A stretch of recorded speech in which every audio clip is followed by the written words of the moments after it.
Matrix. Bon, François, c'est le Zidane de la gauche du 21e siècle. Alors voilà, cher François, tu m'as énervé. J'aime l'analyse que tu portes sur les gens qui aiment les dystopies, surtout lorsque tu dis qu'il y a en eux le désir de vivre dans un monde dystopique. J'y crois en partie seulement. Je pense aussi qu'on peut aimer une œuvre parce qu'elle nous fait peur. Le totalitarisme de 1984 me laisse presque indifférent parce que je n'y crois pas pour la France de demain.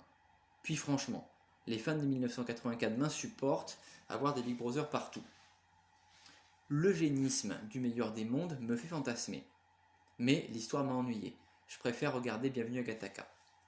En revanche, j'ai adoré Fahrenheit 451, qui est plus axé sur la destruction de l'information. C'est un sujet qui me questionne plus, qui me fait peur lorsque je vois toutes les théories complotistes, l'acculturation scientifique de la population ou le récent mépris du gouvernement pour la Miviludes.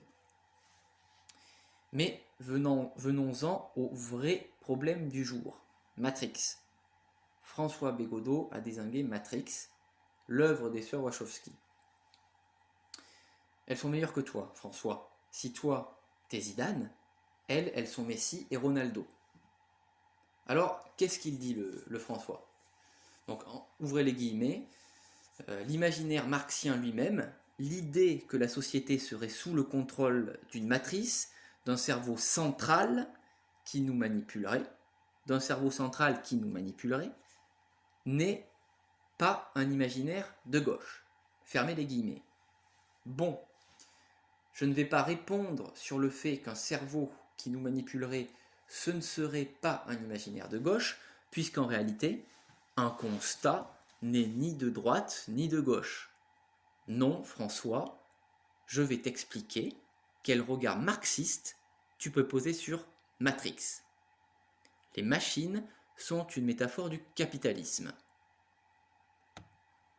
Le capitalisme est un mode de production mis en place par les hommes qui, sur certains points, va améliorer les conditions matérielles d'existence, mais au final, qui va se retourner contre l'humain, contre tous les humains, pour les exploiter.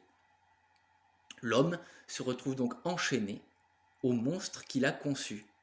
Dans Matrix, les machines sont une création humaine qui nous a échappé. Comme le capitalisme, les machines nous aliènent. Dans les deux cas, ce n'est pas un cerveau central, ce n'est pas un individu, un seul individu ou même un groupe d'individus qui nous soumet. Ce qui nous soumet, c'est la structure que nous avons créée. En ce sens, le film Matrix a un constat marxiste de notre société. Je le répète, un constat n'est ni de droite ni de gauche. Ce n'est pas parce que l'on a une lecture marxiste du monde que l'on désire un monde socialiste à la Karl Marx. François, je t'aime, mais parfois tu m'énerves. Je pense que tu n'as dû regarder Matrix qu'une fois ou deux, peut-être pas plus, et que voilà, tu n'as pas vu ça.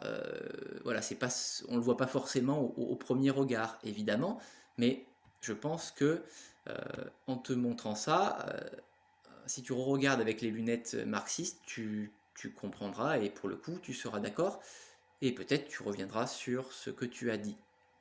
Mais ça, je n'en doute pas du tout, François.